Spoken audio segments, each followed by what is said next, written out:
윤석열 대통령 탄핵을 보고를 시작했습니다.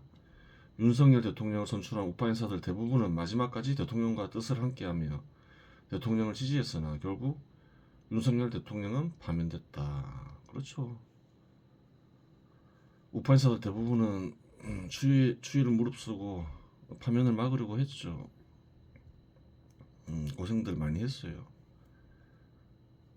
정작 파면을 막아야 할 책임이 있는 위치에 있는 사람들은 윤석열 대통령 지지자도 아니고, 그렇다고 하여 우파 인사들을 지지하는 이들도 아니며 우파의 뜻을 실현해야겠다는 사명을 가진 이들이 아니기에 이런 참사가 벌어졌다. 그렇죠.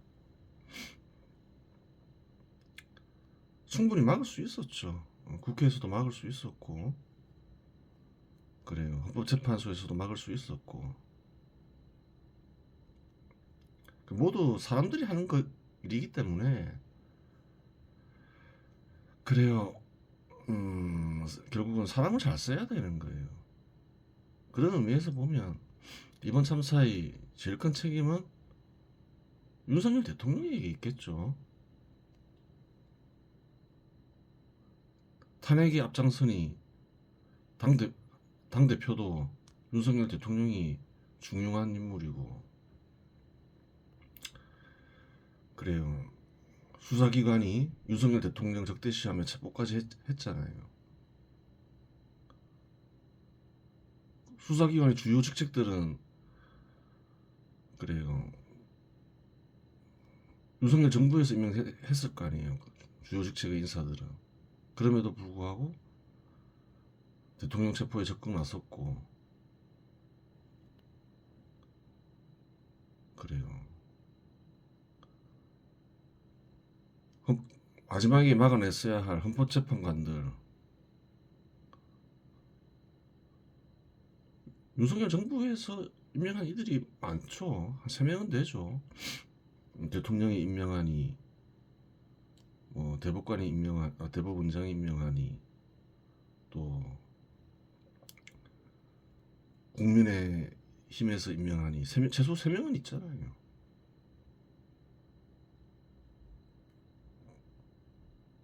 그래요. 그 사람들이 막기 위해 앞장서야 되는데,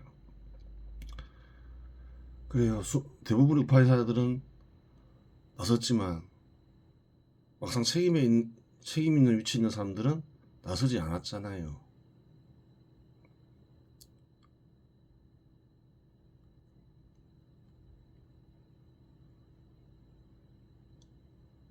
수사기관이건 재판소건 좌파인사들만 있지 않을 거 아니에요. 우파의 뜻을 실현해야겠다는 사명을 가진 이들이 있을 거 아니에요. 근데 그러한 이들이 안 보이더라. 결국은 그 사람을 잘못 임명한 거죠. 사람을 잘 써야 되는 거예요. 이번 사건을 보면서 그 많은 사람들이 기각이나 각하를 얘기했잖아요. 5대3 기각이나 각하, 아니면 4대4다 최근 들어서는. 근데 이 들었으니 한마디도 얘기를 안 했잖아요.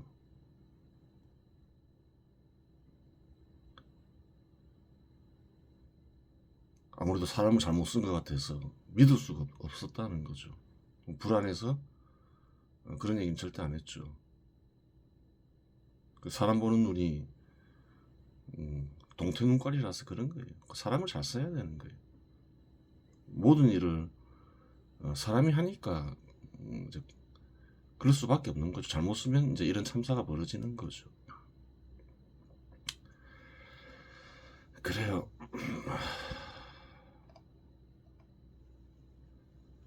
우파 인사들은 대부분 나서서 우파의 뜻을 실현하고자 하는데, 정작 책임 있는 위치에 있는 이들은 나서는 이가 거의 없더라.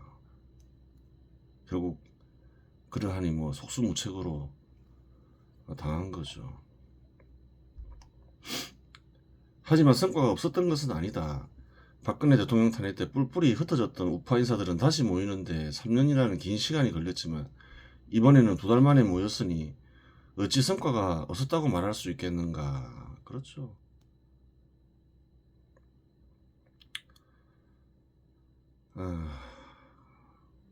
포기할 수는 없는 문제인 거죠.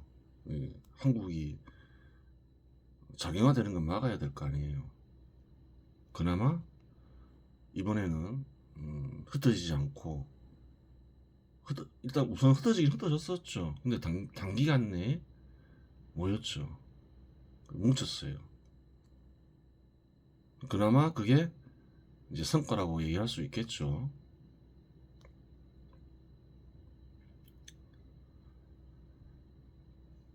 근데 이제 좀 안타까운 일인 거죠. 한 5년은 편하게 살아야 되는데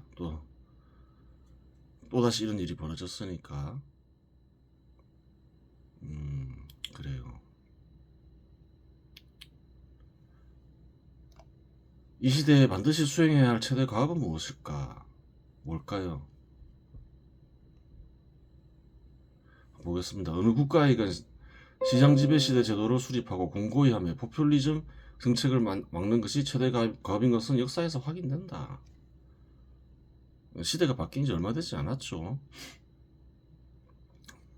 좀 빠른 곳은 한 수백 년, 한국은 한 100년 정도밖에 안 됐어요. 그럼 현 시대에 적합한 제도가 지금 수립되고 공고화됐냐는 거예요.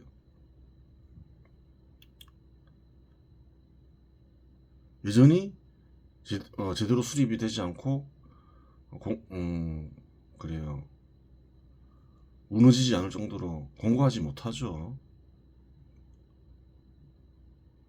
시대적 과업을 인식한 이들은 많이 생겼지만 여전히 공고하지 못하다는 거예요. 그 일에 성공하지 못한 국가는 쇠퇴하거나 멸망하며 그러한 국가에 소속된 국민들은 가난과 절망 속에 살아가기에 그러하다. 그래요. 새로운 시대가 도래했는데 빨리 시대에 적응하고 또 역사적인 사명을 인식하는 게 제일 중요한 문제라는 거예요. 시장 지배 시대는 도래한 지 얼마 되지 않았기에 많은 사람들이 적응하지 못하고 있으며 오히려 현 시대를 부정하며 시장 지배 시대 제도로 파괴하고자 한다. 한국에도 그런 이들이 많죠. 좌파 인사들이 많고 그래요. 시장을 제약시하고 민간 기업을 제약시하고 사유재산을 제약시하고 그런 이들이 많잖아요.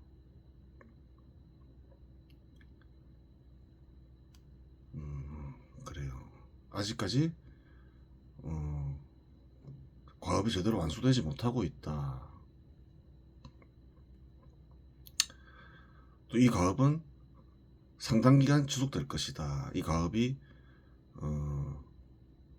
전 국민들에게 인식되고 의지가 생겨야 되겠죠. 지금 많이 생기긴 했지만 과거보다는 나아졌지만 여전히 그러하다는 거예요.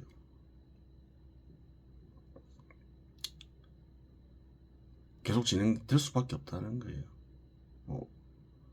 오늘 일로 낙담할 필요도 없다는 거예요. 어차피 장기간 수행해야 할 과업이었다는 거예요. 시장 지배 시대에는 도래한 지 얼마 되지 않았기에 많은 사람들이 적응하지 못하고 있으며 오히려 현 시대를 부정하며 시장 지배 시대 제대로 파괴하고자 한다. 한국에서도 그런 인사들이 많죠. 좌파 인사들. 또 좌파 인사들이 만들어낸 정당 내지 정부. 그래요. 한국에서도 그러한 이들이 여전히 상당수 존재하는 것도 사실이다. 그래요. 이번 사건을 보면서 정부에 좌파 인사들이 얼마나 많이 포진되어 있는지 다 확인이 됐잖아요. 우리 좌파 인사들은 그래요.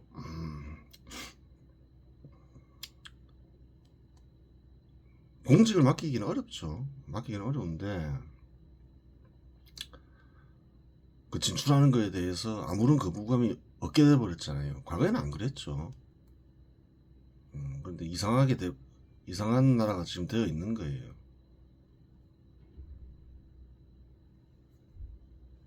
하여간 현 시대 한국의 정치 제도상 과업 수행을 1차적 책임은 우파 인사들이 만들어낸 우파 정부에 있겠으나 우파 정부가 붕괴된 이상 결국 우파 인사들이 할 수밖에 없다.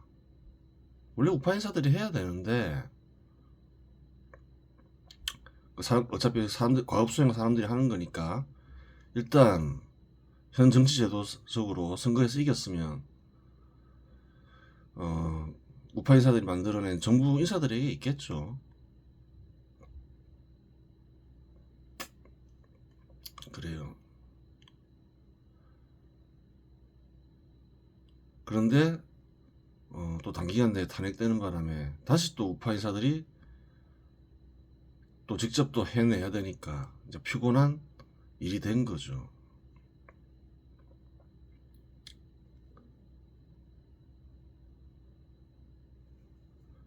이러한 과업은 어차피 단기간에 수행할 수 있는 일은 아니었으니 실망할 필요 없다. 그래요. 뭐 장기에 걸쳐서 수행해야 될 임무라는 거예요.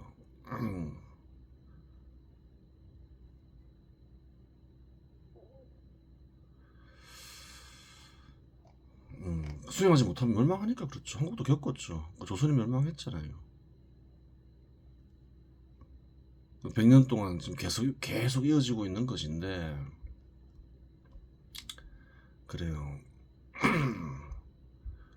어차피 뭐 상당 기간이 걸릴 수밖에 없는 상황이고 또 포기할 수 있는 가업도 아니니 그래요. 낙담할 필요 없다는 거예요. 그래요. 이번 시간 여기서 마치겠습니다.